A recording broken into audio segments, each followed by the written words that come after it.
Volvemos a este programa después de la deriva, con ya muchísimas cosas sobre el cuerpo, ¿no, Pau? Sí, Ya. está cuesta arriba, ¿no? Porque Cuesta son todas, arriba. sí, todas noticias y temas que duelen, Sí, dolorosos, exacto. sí, tristes y dolorosos. Por suerte, acaba de llegar un amigo y una persona que queremos mucho y que nos acompañan hace muchísimo tiempo, que es el querido Quique Viale. Quique, ¿cómo andás? ¿Cómo andan? ¿Bien? Muy contento de estar acá. Sí, bienvenido. Sí. Una alegría. Muchas gracias por venir. No, gracias por invitarme. Está buenísimo. Este refugio de pensamiento tan difícil en estas épocas, ¿no? Así Sí. que está buenísimo. Bueno, ¿Cómo andás en este momento? Empezar por ahí.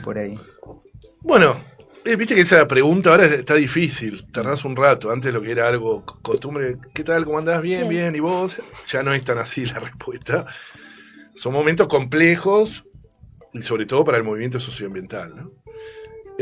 No porque hayamos tenido momentos de tranquilidad, ¿no? Ahí me recuerdo siempre a Norma Giarraca que se cumplen 10 años de la muerte de la socióloga rural Norma Giarraca, recomiendo que lean mucho. Y que nos decía que no hay séptimo día de descanso en el movimiento socioambiental, ¿no? Tipo parafraseando un poco ahí a la Biblia, de que hasta Dios se tomó un día de descanso. En el movimiento socioambiental no hay. La nota que tuvimos recién de Córdoba es elocuente de eso, pero todo lo que pasa, ¿no? Es decir, como que siempre viene una después de otra. Y ahora está un momento complejo porque estamos, no solo en Argentina, sino en el mundo, en un momento donde los negacionismos están creciendo, y donde se pone el foco en el movimiento socioambiental como la nueva izquierda, los nuevos zurdos. Claro. Entonces eso hace mucho más complejo y en nuestro país mucho más, ya sabemos, ¿no?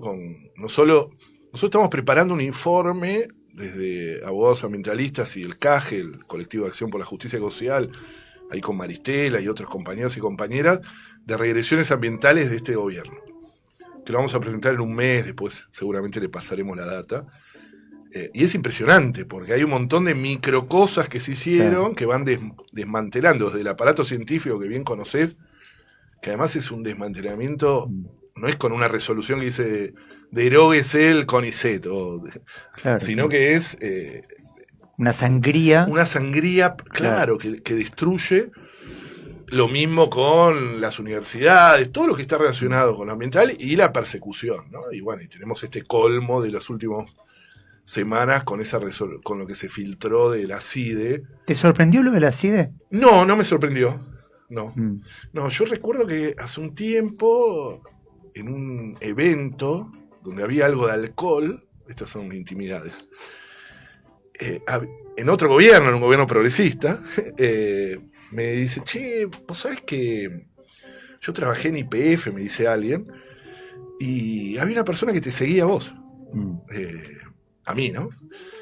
Como seguramente quizás a vos, Guille, que era seguirnos, es verdad, no es lo mismo que la CIDE, pero sí era saber dónde íbamos a estar, o sea, en las redes sociales, sobre todo, donde anunciábamos eventos.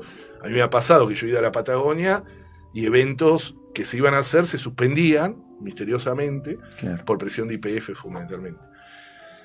Y esto en mi caso personal, pero mucho peor la ha pasado quienes están en los territorios, con persecuciones en sus trabajos. Argentina, por suerte, no tiene el nivel de muertos que tienen los defensores y defensoras ambientales en América Latina, que es terrible. Colombia, Brasil, México, Centroamérica, es uno cada 2 días. Pero sí tiene muchos perseguidos y perseguidas hace mucho tiempo. Claro. De distinto tipo, ¿no? Perseguidos judicialmente o perseguidos en sus laburos. Hay mucho luchador ambiental o luchadora ambiental que son docentes. Entonces tienen quilombos en sus trabajos, etcétera. No es fácil ser defensor de la naturaleza en América Latina. Sí, esta vuelta de tuerca, que sea la CIDE. O sea, es la CIDE, es el servicio de inteligencia. O sea, no es seguirte en las redes. No, claro. La CIDE es mucho más que eso. No es un tipo que mira, mirá, ahí publicó algo, va a estar en... O sea, ¿qué implica? Esa es la pregunta que nos hicimos en un artículo ahí con Maristela. Dice que nos persiguen físicamente, por ejemplo. Claro. En las provincias están armando carpetas. ¿Tienen una carpeta nuestra? Nuestra, digo, en mi caso yo tengo un poco más de exposición, pero En las provincias es mucho más jodido eso. Claro, yo acá tengo una pregunta para vos antes de cambiar de tema, la miro a Pau pero es un tema justo que me interesa tu mirada. Cuando se filtra aquel archivo de YPF que al final se encargaron de que no avance, ¿no? En términos de juicio, en donde YPF marca cómo romper, ¿no? Los argumentos y cómo romper los colectivos. ¿Eso no está armado de alguna manera por servicios de inteligencia? Bueno, son primos hermanos. Si no le hicieron un servicio de inteligencia, lo hacen. En ese caso yo creo que hay mucho más de comunicación y de marketing y de cómo destruir un relato, etcétera. Era muy fuerte eso también, ese documento que filtramos, un arrepentido, /arrepentida, que estaba en esa consultora que le había hecho, y que no filtra lo que estaban planeando, que después se hizo. O sea, claro. Se hizo, ¿no? O sea, no hay duda que era cuando arranca con mucha fuerza el Atlanticazo, ya ese 4 de enero yo ya me hago lío con los años, no me acuerdo, 2022 creo, ese que se llenó de gente y que mostraba que excedía el movimiento socioambiental, ¿no? Era una marcha de varias cuadras en Mar del Plata en plena temporada, oponiéndose al offshore.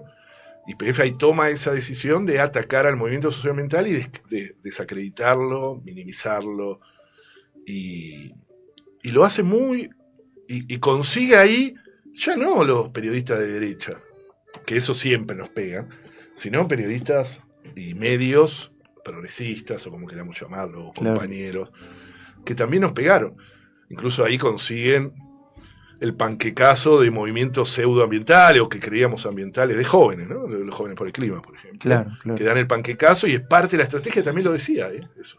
O sea, fue parte de la estrategia, todo muy... Cooptar pequeños grupos, o no tan pequeños. Y sí, son pequeños, pero porque son pequeños, no son muchos, no tienen ningún tipo de representación en las provincias, o sea, que eso es increíble, ¿no? Un movimiento ambiental sin representación.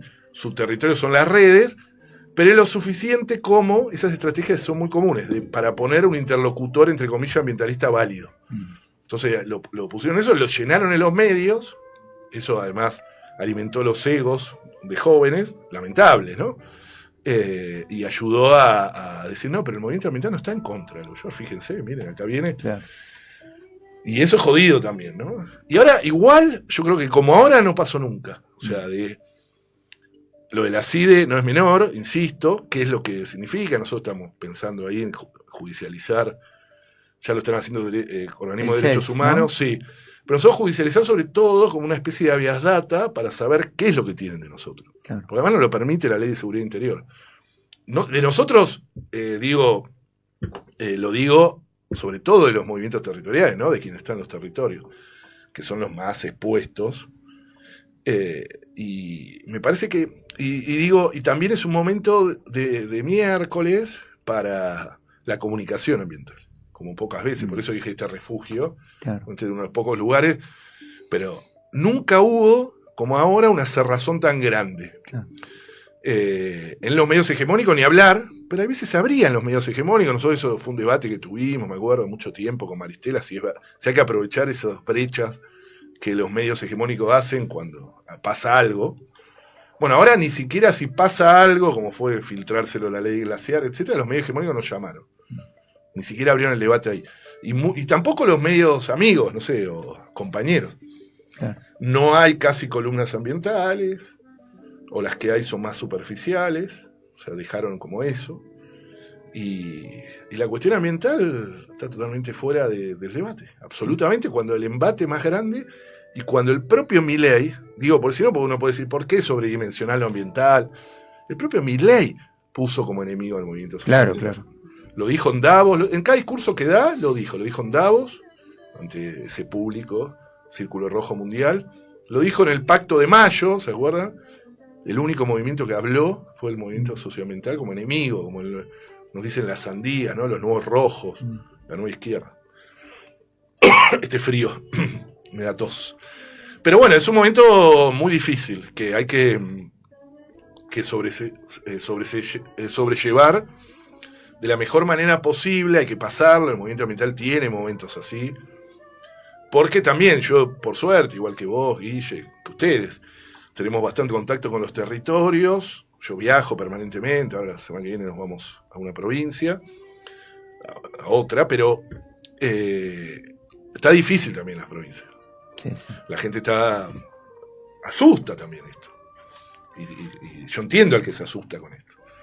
Entonces queda como el núcleo más duro, que ese se la banca, que es como dicen en Esquel, el piloto del calefón, pero no está aprendiendo el calefón, ¿viste? En las provincias, ¿no? En otro momento lo que está pasando en Mendoza hubiese explotado la provincia, y ahora no, y eso lo saben y por eso están avanzando.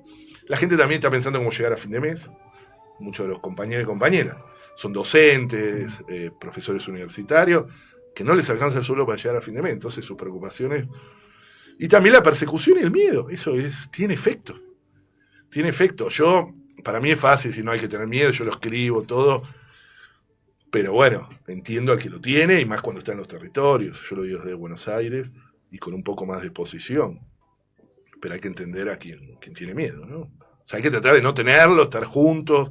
Cuanto más juntos estemos, es mucho mejor. Pero es un momento complejo. Quique, es un montón de preguntas, pero vamos a la obvia. Ley de glaciares, modificación, hubo un intento con la ley bases, ahora por decreto, ¿qué va a pasar? Y después ligada con esa pregunta también, por ahí, límites y alcances de la vía judicial, de la vía legal. Bueno, la ley de glaciares está en peligro. Como está en peligro todo el andamiaje legal, es una característica de las ultraderechas. En el primer mandato de Trump ya lo hizo, ¿no? Trump en su primer mandato ya desarmó la legislación, gran parte de la legislación ambiental norteamericana, que tampoco era Costa Rica, no sé, por decir algo. Pero aún así desarmó la ley de aire, la ley de aire, la ley de aguas, el tema con el fracking, bueno, un montón de cosas, ¿no? Todo lo relacionado con el cambio climático, y ahora en su segundo mandato viene recargado. Bolsonaro en Brasil, otro de ultraderecha, también hizo lo propio en ese país, y bueno, y esto es parte de la misma lógica de desarmar y de ir erosionando, ¿no? Y se meten con cuestiones, con una ley muy emblemática, que es la ley de glaciares, que tiene una importancia en sí mismo, por los cuerpos de hielo que protege, por los ecosistemas que protege, pero también es una ley muy emblemática del movimiento socioambiental. Es una ley nacional. Ustedes eran muy jóvenes, pero yo soy más viejo. Pero en el 2010... Tenemos la misma edad. Más o menos. Vos tenés un poquito menos. No creo. No. Bueno, estamos ahí. Digo, ustedes al público. Tenemos que ser un público joven. A los oyentes y las oyentes. Pero en el año 2010 había un debate nacional por la ley, gracias a la ley de glaciares. O sea, era tapa de los diarios y en el prime time televisivo de los medios hegemónicos. TN, por ejemplo, había debates que duraban 1 hora sobre la ley de glaciares. Increíble. Claro. Me acuerdo del famoso debate de Firmus Bonazo, se paró como medio del país. Yo estaba ahí en el piso, estaba detrás de cámara. Es decir que fue una ley que había corte de ruta a Mendoza, en distintas provincias, San Juan, los viñateros se vinieron de San Juan a defender la ley, había pasillos, había un congreso distinto, no era la maravilla, pero había lugares que se podían debatir, ahora es un desastre, ¿no? Incluso fue esa ley que se logra a las 3 de la mañana, que no se sabía, cosas que no pasan ahora, ¿no? Que no se sabía el resultado cuando empezaba, ahora ya sabés todo. Y se ganó por 2 votos en una madrugada y de forma transversal, tipo la ley de aborto, ¿no? Era un momento de ampliación de derechos, es decir, que los partidos votaban partidos, ¿no? O sea, no votaban todos igual, por eso había que ir diputado y por diputado y senador por senador. Meterse con esa ley es meterse con un ecosistema muy importante, pero es meterse con un emblema muy fuerte del movimiento socioambiental, por eso la reacción también. Ahora hay rumores de que habrían puesto como punto muerto. Esto de hace 1 hora me llegó, yo no sé, porque este gobierno es capaz de cualquier cosa. Si se animó a vetar una ley de ayuda a Bahía Blanca, claro, no le importa el costo político de nada. En otro gobierno yo diría, bueno, van a pagar mucho costo por una ley de glaciares cuando podían hacerlo, pues no cumplir la ley, es más fácil, ¿no? Pero bueno, está ahí dando vueltas, es un viejo anhelo del lobby minero, o sea, el lobby minero desde antes de su sanción, porque logró el veto, acuérdense, en el 2008 esa ley nace vetada por la entonces presidenta Cristina Fernández de Kirchner, que era el proyecto de ley originaria de Marta Maffei, la querida Marta, y la veta, y eso genera el debate nacional. O sea, de alguna manera hay que agradecer ese veto. En ese momento no lo agradecimos, ¿no? Pero digo, generó el debate porque había pasado sin pena ni gloria la ley. Era una ley técnica que no se entendía, hasta que el lobby minero dijo, no, esto pará, yo no quiero límites de ningún tipo, aun si es el menos del 1% del territorio, que es lo que protege esta ley, yo no quiero límites. Y logra su veto 2 años para sacar la ley. Cuando sale la ley me acuerdo que logran una medida cautelar, o sea, hablando de la justicia que hablaban antes, la justicia es bastante injusta, ¿no? Es parte del problema cuando tendría que ser parte de la solución. Y la justicia federal de San Juan, un juez federal, le da una medida cautelar a Barrick, gol, para que destruya glaciares. Una cosa, es el principio precautorio al revés. Todo lo de los manuales de derecho ambiental al revés. Y después eso llega a la Corte Suprema varios años después, y la Corte Suprema ratifica la constitucionalidad de la ley y deniega esa medida cautelar. Es decir, la ley está bien, es constitucional, y ahora lo que quieren hacer es destruirla o bien por un DNU, es decir, hacer una nueva ley. El DNU tiene fuerza de ley hasta que no sea rechazado por el Congreso. Para mí sería inconstitucional, ¿eh? O lo que más se rumoreaba era un decreto reglamentario. Es decir, las leyes se tienen que reglamentar, la ley está reglamentada, pero se pueden volver a reglamentar, y cuando vos reglamentás, empezás a interpretar los artículos. Vos nunca podés interpretar, el Ejecutivo jamás puede interpretar un artículo para disminuir la zona protegida, por ejemplo, pero es lo que harían. Por eso para nosotros sería regresivo. Exacto, regresivo, por eso inconstitucional, y por eso nosotros estamos preparando un borrador de acción judicial, esperemos no tener que usarla, y los fundamentos van por ahí. Pero esperemos no llegar a eso, judicializar esto. La justicia argentina, la federal, todas, las provinciales ni hablar, todas, van al calor del poder y van con los vientos del poder. O sea, cuando los vientos van para un lado, siempre encuentran una forma de escaparle con la incompetencia, empezar a ponerte, aún si tenés razón, aún la cuestión más obvia. Cuando los poderes empiezan a perder el poder, ahí sí la justicia se anima, ¿no? Es bastante perverso, pero es así que, y eso que nosotros judicializamos bastante, ¿no? No es lo único que hacemos, pero sí judicializamos. Y muchas veces conseguimos medidas cautelares en primera instancia, porque tienen menos presión, porque es el momento, pero siempre nos pasa que después el poder empieza a acomodar y empieza a apretar, y esa medida cautelar, lo que nos pasó, por ejemplo, con el offshore de Mar del Plata, logramos una medida cautelar 1 año y medio, pero después el poder ordenó. En Chaco nos está pasando algo así, que logramos varias cosas. Es difícil. Lo que yo siempre digo, esta relación con los territorios, es que no hay que depositar todas las esperanzas en la justicia, ni dejar de salir a las calles pensando que, ahora vienen unos abogados y van a hacer una acción judicial y con eso me quedo tranquilo.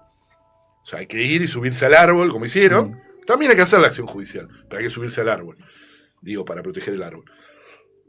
Y esto lo vimos en todos lados, donde pudimos. ¿Agua? Sí. Es una cuestión de tos, de frío, de estas épocas. Hace un frío de loco en Buenos Aires.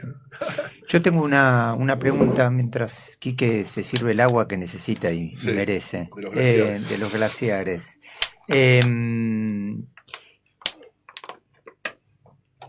¿Qué de todo lo que contaste no toca de manera medular los límites del progresismo? Digo, ¿cómo los progresismos han mostrado también que tienen límites bastante cercanos respecto a estos temas centrales? Porque digo, así como el gobierno de Milei casi que lo mostró de manera descarnada con el RIGI, que los temas socioambientales son el corazón del sistema, si bien vos fuiste un poco reconociendo varias de las victorias, llamémoslo de esa manera, en términos generales el extractivismo no paró de expandirse.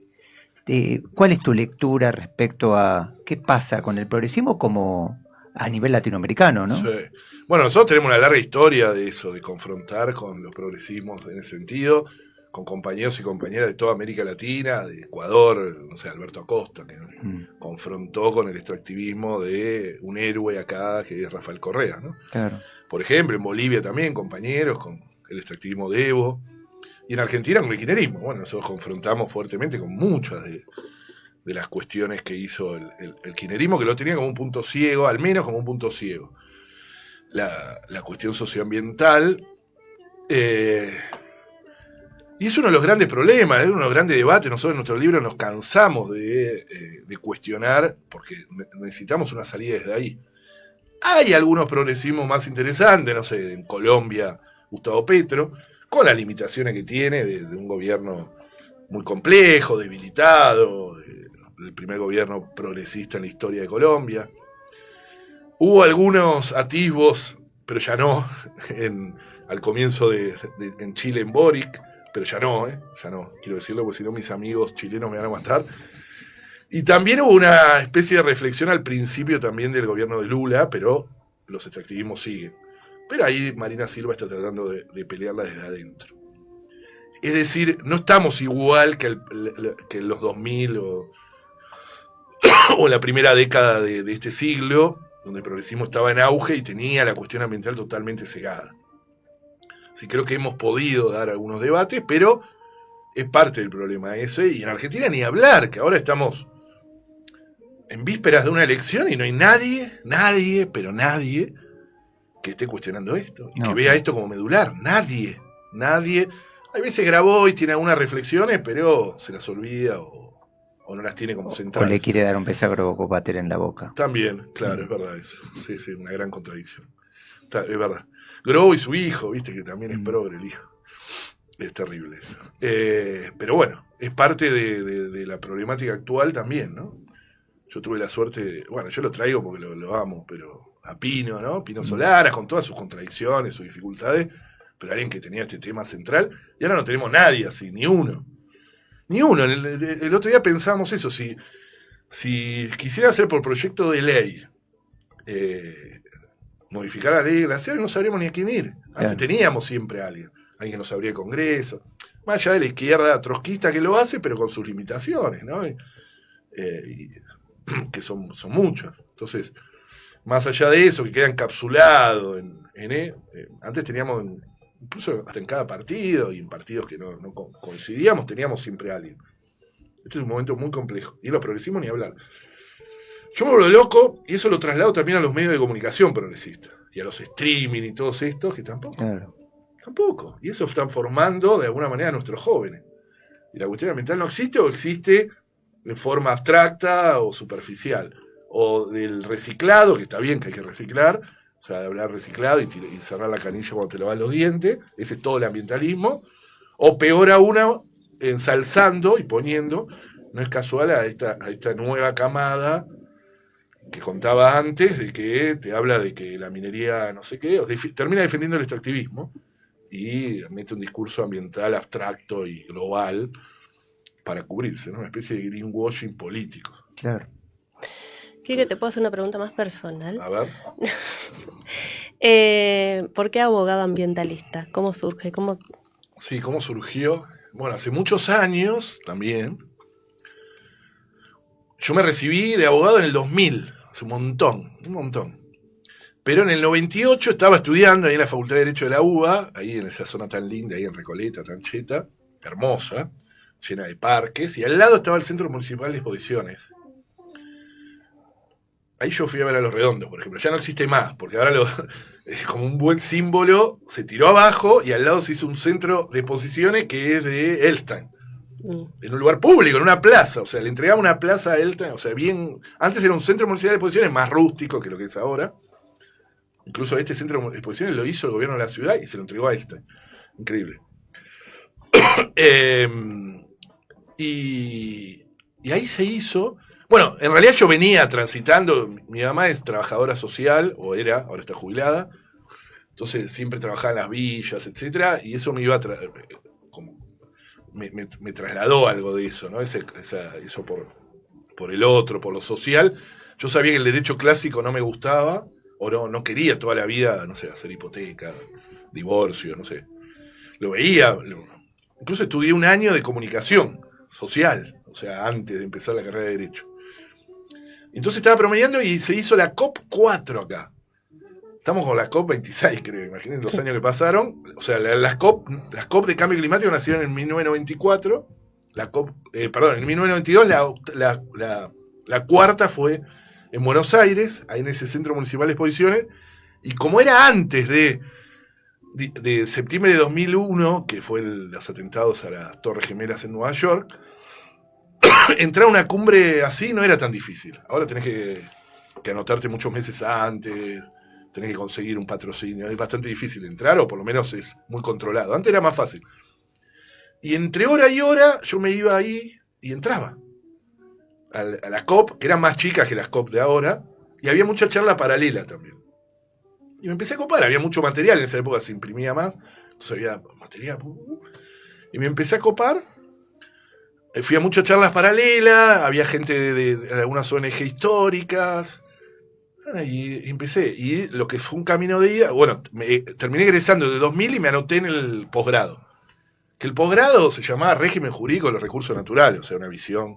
Así era la única materia que teníamos en toda la carrera. O sea, los abogados nos recibíamos toda la carrera con una sola materia, ni siquiera de derecho ambiental, sino de cómo la naturaleza al servicio de la explotación, ¿no? Era el contrato de arrendamiento, el contrato minero, o sea, era eso te enseñaba. En otras facultades se llamaban contratos agrarios, directamente. Pero ahí había algunas profesoras, sobre todo mujeres, que daban derecho ambiental. Ya me mostraban algunas cosas.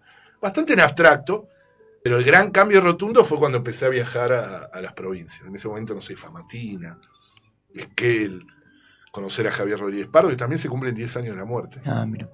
Este año. Un histórico, uno de los pioneros. Y eso me cambió todo. O sea, cuando empecé a viajar, ya está. Es un viaje de ida total. Sé que a ustedes les pasó lo mismo. O sea, que no hay vuelta atrás. Una vez que conocés, no hay vuelta atrás. Y para cómo había pocos abogados en ese momento, entonces te llamaban todo el tiempo. Y ahí fundamos en el 2004 la Asociación Argentina de Abogados y Abogadas Ambientalistas, con algunos compañeros y compañeras del posgrado, que muchos no resistieron. O sea, no están ahora en esto. Ha habido una renovación. No es fácil. Hay poca plata y muchas derrotas, ¿no? Exactamente. Y en esa época ni hablar, no había un mango. O sea, yo tenía que hacer... Yo fui a estudiar, pero por suerte, porque ahí aprendí bien la profesión. Yo trabajé en un estudio jurídico común y corriente. Entonces iba a tribunales, ir a tribunales, hablar con los jueces, todo para hacer un divorcio, un amparo, pero no por cuestiones ambientales. Pero ahí aprendí bien la profesión. Que eso siempre se lo digo, por si hay algún estudiante de Derecho, que hay que aprender bien la profesión. Porque el abogado ambientalista se queda mucho después en la academia, en la doctrina, y no aprende la profesión. Yo tuve varios años de ahí que aprendí un montón. La profesión de verdad, esa que es ir a tribunales, que ahora ya no se va tanto porque es todo digital. Y era jodidísimo. Yo hasta hace pocos años, hace muy pocos años, tengo 50 años, y podría decir que hace 4 o 5 años recién puedo decir que vivo 100% de la profesión de abogado ambientalista. Antes, bueno, fui asesor de Pino, o sea, tenía que tener una asesoría en el Congreso, había sido asesor de otro, tenía mis casos particulares, como la mayoría de los abogados ambientalistas. Entonces muchos quedan en el camino, hay que tener mucha convicción para seguir siendo abogado ambientalista muchos años. He visto pasar un montón que se copaban y caían, pobres. Lo entiendo, no es fácil. Que yo lo presenté muy mal, porque digo, tiene un montón de libros escritos y un gran recorrido. Antes hiciste alusión a un libro que es el Mal Desarrollo, el escrito con Maristela de 2014. Hiciste referencia a ese en particular. Tenés un libro más reciente. La naturaleza sí tiene derecho, con el querido Alberto Acosta. Yo tengo la suerte de haber sido tocado con la varita mágica por gente increíble, que fue muy generosa conmigo. Bueno, Maristela es una. Hacer libros con Maristela es correr en Fórmula 1, ¿no? Como hacer libros con Guille Folguera. Exacto, debe ser así. La analogía. No, pero seguramente. Maristela te vuelve loco, y además el ritmo que tiene es tan impresionante que yo no he dormido para mantenerla, y además es súper rígido. Si no te contesta el teléfono, se te ofende si no le mandás lo que dijiste que ibas a mandar. Claro. Así que es muy lindo. Yo la quiero mucho, es como mi hermana mayor, es una hermana de la vida, hemos viajado y seguimos viajando por todos lados. Y también he escrito este libro ahora, hace poco, que salió hace menos de un año, con Alberto Acosta, que fue el presidente de la Convención Constituyente de Ecuador, allá en el 2008. Alberto Acosta es un economista ecuatoriano, que fue ministro de Minas y Energía, de la primera parte de Correa, y después se pelea con Correa por su visión extractivista. Y Alberto es un número 1 también, un tipo muy prolífico y encantador, y que haya querido escribir un libro conmigo, además sobre derecho de naturaleza, que es su súper especialidad, un número 1. Es genial. Después escribimos con Maristela El colapso ecológico ya llegó, allá en el año 2020. Es un libro que va por la 6ª edición, una editorial importante, y tenemos varios libros en conjunto, ¿no? Claro. Con, no sé, tenemos uno de los 20 mitos del fracking, que hicimos con OPESUR, con un montón con especialistas. También tenemos 15 mitos de la minería, un libro que se terminó traducido, editado en 6 países de América Latina, 15 mitos de la minería transnacional. También que lo hicimos en conjunto, con un montón. Ahí escribió Javier Rodríguez Pardo, hasta Darío Aranda. Ya varios años tiene ese libro. Pero es un libro que fue una caja de herramientas, ¿no? Sí. Yo estoy contento. Ahora estamos escribiendo algunas cosas. No es fácil en estos momentos de coyuntura total.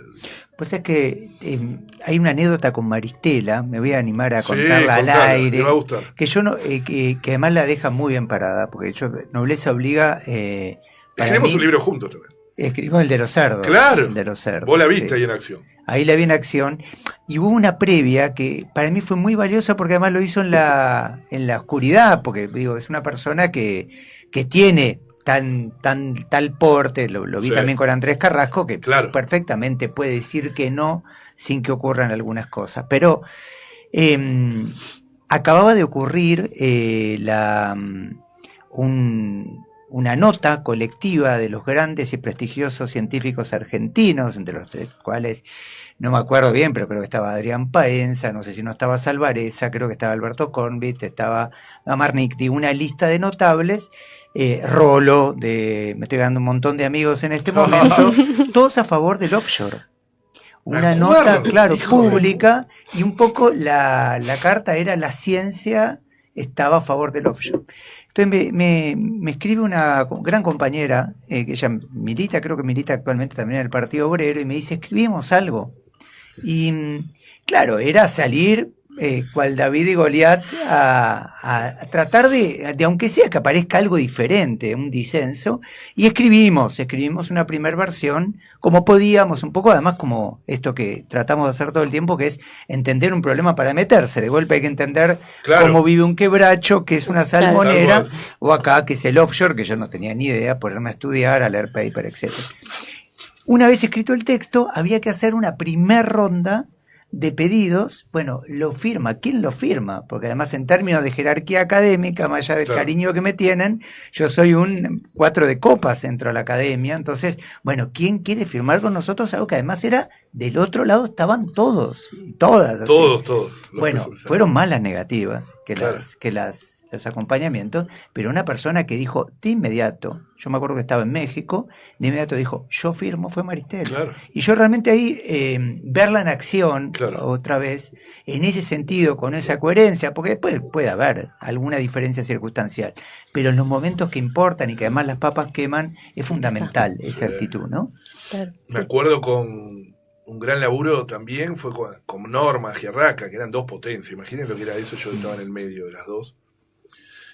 Quienes transformaron fueron ellas a mí. O sea, vos me preguntabas cómo empecé en el derecho, yo era un abogado bastante clásico que pensaba, capaz que ahora estaría hablando del principio preventivo y precautorio, y diciendo que el amparo es la salvación, hasta que las conocí a ellas. Y después a Pino. Pino también me transformó bastante, pero en principio más Norma, que tenían como una varita mágica, que te descolonizaban la cabeza muy rápidamente. Era como muy... Opa. Pensé que se había cortado la luz. Que no sería nada raro. Y... no, iba de que... Estábamos, me desconcentré con eso. La varita mágica. No, sí, la varita mágica. Claro, y que hicieron que me descolonizaron la cabeza y que sea un abogado que no piense solo en las acciones judiciales o en la ley salvadora, sino pensar en otros conceptos. Y es impresionante. Y me acuerdo cuando estaba el debate por los fondos de la lumbrera en las universidades públicas, que también ahí confrontaron con todo el lobby y la creme de las universidades que bancaban recibir los fondos de la minera La Lumbrera, que fue un debate hermoso ese. O sea, más allá de los fondos en sí mismos, sirvió para generar debates. Y eso es interesante que tengamos en cuenta como movimiento ambiental. ¿Se acuerdan que yo dije lo del séptimo día de descanso? Y también que tenemos grandes triunfos, siempre lo digo, y me gusta decirlo, para darnos también crédito, digo, al movimiento ambiental y no nos sintamos tan mal. Hay momentos, viste, como ahora que decimos, che, que hay muchas cosas, o sea, no hay, o sea, como no hay séptimo día de descanso, tampoco hay meta de llegada en el movimiento ambiental. No hay el lugar, decimos, ganamos, listo, nos vamos a nuestras casas. Es parecido, o sea, son primos hermanos los conceptos, ¿no? Pero el camino a la victoria, decía el Che, y es verdad eso. O sea, por ejemplo, hay para mí hay un ejemplo muy paradigmático de eso. La ley nacional, el proyecto de ley de humedales. No se logró. Van 14 años de la primera sanción. Pero el propio proyecto generó debates que no existían en la sociedad. Los humedales no existían como forma de debate en la sociedad, salvo en el microclima ambientalista. Y generó, por ejemplo, leyes provinciales, amparos judiciales, gente que se reúne por los humedales, pero no se logró la ley. Uno puede decir, che, no logramos nunca la ley, pero los debates que generó son impresionantes. Entonces, muchas veces no logramos el objetivo final.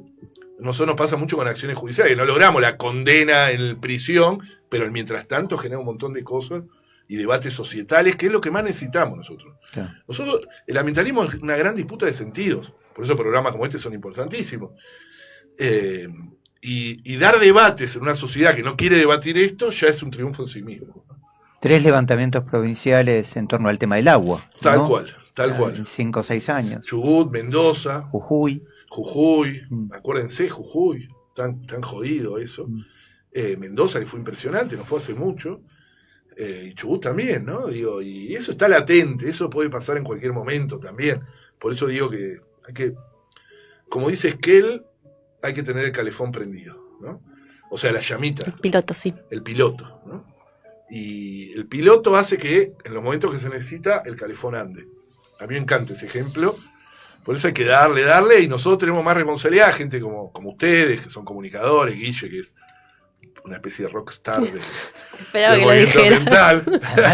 Esperaba que lo dijera. Ganas tengo de responder. Como estoy en conductor, no le voy a responder. No puede, claro. Atender bien. Pero bueno, tengo que quedar salir. No, pero hay que transmitir también esperanza, ¿viste? Si tiramos toda... Y hay que transmitir esperanza porque las hay, no para mentir. O sea, tampoco. Pero hay que transmitir que se puede ganar. Y que hay que estar, hay que mantener, que hay referentes y referentas que tienen que hacer un esfuerzo mayor. Yo sé que es difícil y más en los territorios, pero hay que transmitir eso, que América Latina tiene grandes triunfos socioambientales y Argentina los tiene, ejemplo que se lee en todo el mundo. Yo tengo la suerte de viajar y se conocen mucho de los triunfos, lo de Malvinas Argentina con Monsanto, se conoce en todo el mundo, es el único lugar que echó a una planta de Monsanto en el mundo. Lo de Esquel se conoce en toda América Latina, por lo menos en América Latina es uno de los hitos ambientales, lo de Mendoza, es decir, hay lugares que son increíbles. La ley glaciar es la ley glaciar es única en el mundo. Y la ley de bosque también es una muy buena y un gran triunfo socioambiental, es decir, con lobbies enormes del otro lado y se ganó. O sea, se puede ganar, a veces parece que no, pero el movimiento ambiental es minimizado permanentemente, incluso por los progresismos, y por los medios de comunicación de todo tipo, pero a veces armamos centralidad, ¿no? Sí. Vamos entrando a la parte final. Pauli, la última. Quizás vos tengas una. Yo tengo una que tiene que ver con preguntar por el pacto ecosocial. Bien. Bueno, eso es muy interesante. Es algo que venimos hace mucho tiempo, el Pacto Ecosocial e Intercultural del Sur. Sí. ¿De qué se trata? Pueden buscarlo en pactoecosocialdelsur.com, Pacto Ecosocial del Sur, y van a ver. Cuando estamos en plena pandemia, bueno, nosotros venimos recorriendo, antes de eso, venimos recorriendo América Latina hace mucho, con Maristela, digo, y tenemos mucha relación con movimientos sociales, referentes, académicos, pero bien anfibios, ¿no? Como es Maristela. No es que están solo en la academia, sino que están bien en los territorios. Como Guille. Como Guille también. Guille es un anfibio. Me están poniendo de... No, pero sos un anfibio, eso está buenísimo. Un es sapo. Lo que te distingue. Está diciendo sí, sapo. Sapo lindo, se convierte en príncipe. Claro. No, pero es fundamental. Creo que el concepto de intelectual anfibio, intelectual o científico anfibio, más de intelectual no sé si no lo popularizó Maristela. Para mostrar eso de que es un pie en la academia, pero también en el territorio. Que me parece clave eso, y me parece que es lo que distingue. Es Andrés Carrasco era eso. O sea, te das cuenta enseguida quién tiene un pie en un pie. Los territorios, yo hay entre paréntesis. si no sos intelectual, no importa, o sea, yo no soy intelectual, por ejemplo, ni soy científico, ni tengo carrera académica. Pero trato de tener siempre, quizás tengo en el derecho un pie y un pie en los territorios, porque es lo que te contiene, y es lo que te deja también de decir, lo que te hace reflexionar de otra manera en los territorios. Te hace reflexionar totalmente de otra manera. Te pone límites a eso. Por eso digo, estos pibitos que salieron, que no tienen territorio, se animan a decir, la minería es importante para la transición energética. Yo si digo eso, me llaman de Esquel, de San Juan, y me matan. O sea, tengo límites. O sea, tengo límites que además lo siento, pero además, al minuto... Es decir, el territorio te contiene. Claro. También, incluso de los mareos, ¿viste? Hay veces que nos llaman medio y te crees un estadista, ¿viste? Entonces, no, pará. La minería genera esto. Yo me acuerdo de Saúl de Hacha. Entonces, no puedo decir así libremente. La minería es necesaria, tenemos que pensar los territorios, nada. En ese marco, en plena pandemia, cuando los delfines saltaban en los canales de Venecia y los jabalíes entraban a las ciudades, se salvajizaban, hubo un momento ahí de debate en la sociedad, quizás medio ingenuo ahora, viéndolo en perspectiva, de que salir de la pandemia quizás generaba una disputa. La salida de la pandemia era una disputa. Che, miren lo que hicimos como humanidad, vamos a ver cómo salimos de esto. Y ahí, con Maristela, siempre inquieto y más encerrado, escribimos un primer llamado, así, artículo, terminó publicado en Anfibia, que era por un pacto social que ellos le pusieron de título por nuestro Green New Deal. Que nosotros puteamos por el título porque era medio colonial, ¿viste? Como nuestro Green New Deal. Bueno, pero le acertaron con el título, son piola, porque eso llamó la atención. Y con esos lazos que ya teníamos, empezamos a juntarnos, en ese momento virtual, porque era plena pandemia, con un montón de referentes y referentas de toda América Latina, a pensar una salida al destino extractivista, sobre todo de la región o de los sures, pensada desde el sur y para el sur, ¿no? Por eso era nuestro Green New Deal, porque el Green New Deal es esa salida que pensaban incluso progresistas de Estados Unidos, fundamentalmente de Estados Unidos, pero que estaba pensada del norte y que tenía además, de alguna manera, quizás más morigenada, pero tenía los sures como también proveedores de naturaleza para eso. Entonces había que discutir algo que estamos hablando mucho ahora, el concepto de transición energética, que termina siendo un nuevo altar de sacrificio ahora, una vuelta de tuerca para sacrificar nuestro territorio, ahora en nombre de la transición energética. O sea, nos van corriendo altares todo el tiempo, ¿no? Nos van cambiando esos altares para sacrificarnos. Y el pacto social trata de ser eso, una búsqueda de justicia social con justicia ecológica, una conjunción de eso. Por eso lejos está de ser una propuesta verde, no sé, por decirlo algo así. Se tiene, por supuesto, la propuesta de la transición energética comunitaria, pensada de los territorios, para nosotros, pero también cuestiona la deuda externa, propone un ingreso universal ciudadano, es decir, un montón de cosas que se van entrelazando y que están en movimiento. Y prendió en un montón de lados. Por ejemplo, el pacto social creció un montón en Colombia, por ejemplo. Mucho más que en Argentina, que supuestamente está la cuestión inicial, en Ecuador, en Brasil, en Chile, en Uruguay, es decir, tenemos referentes y ya nos estamos juntando una vez por año. Hace poco hicimos el encuentro acá. Y es interesante porque eso es lo que intenta disputar, incluso para los progresismos, decir, che, hay una salida, y es esto. Y lo bueno es que se están sumando un montón de economistas que están proponiendo desde ese lugar, de un lugar pragmático, interesante, che, la salida es por acá. Por ejemplo, de ahí surgió el concepto de Estado ecosocial. Es interesantísimo, ¿viste? Del estado de bienestar, que es el que nos proponen los progresismos, que nunca se concretó en América Latina, además. Sí se concretó en partes de Europa, en base al colonialismo, ¿no? Pero bueno, pero en Argentina, en América Latina, y fuera de Argentina mucho más, en Argentina tuvo algunos atisbos el estado de bienestar, pero ni en Perú, no sé, en Colombia, en distintos lados, casi no es lo mismo. Una vuelta de tuerca de eso, el Estado ecosocial, que combine la justicia climática, la justicia ecológica y la justicia social. Siempre con la justicia social también, ¿no? En el medio. Nosotros estamos escribiendo sobre el derecho ecosocial también, es decir, que también que sea superador del derecho tradicional, que es esencialmente antropocéntrico y ve a la naturaleza solo como un objeto de explotación. Y en la economía también, una economía ecosocial, es interesante eso de que también lo decimos, ¿no?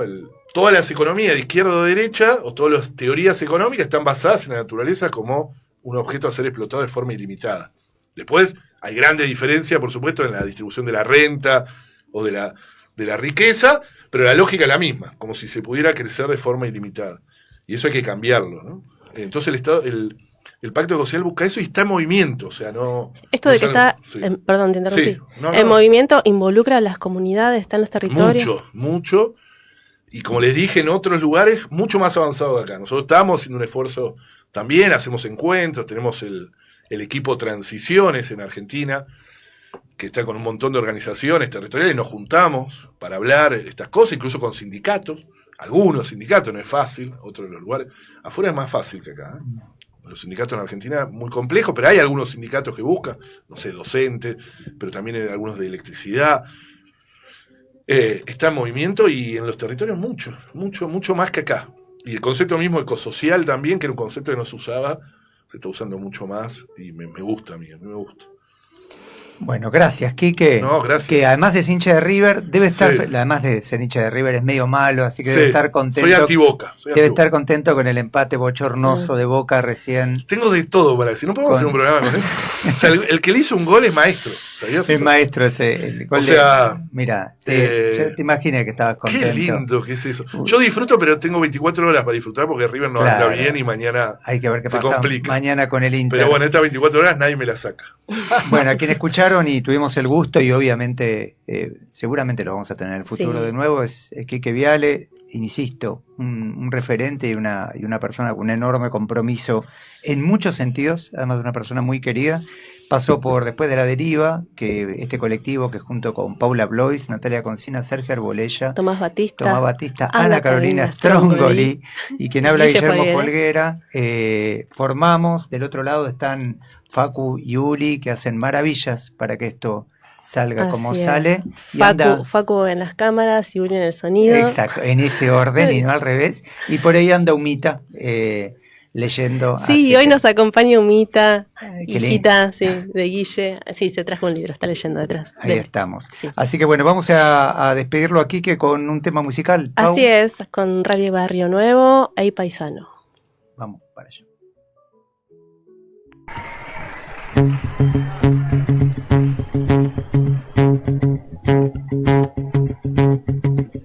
Hey paisano, ¿qué pasó? La historia no es fácil como creas vos. Hey paisano, ¿qué pasó? La historia no es fácil como creas vos. Es verdad, nuestra tierra es milenaria, ancestral, cultural. Pero es verdad también que ha callado cosas que no debió callar. Oye hermano, deja de tirar veneno por tu lengua.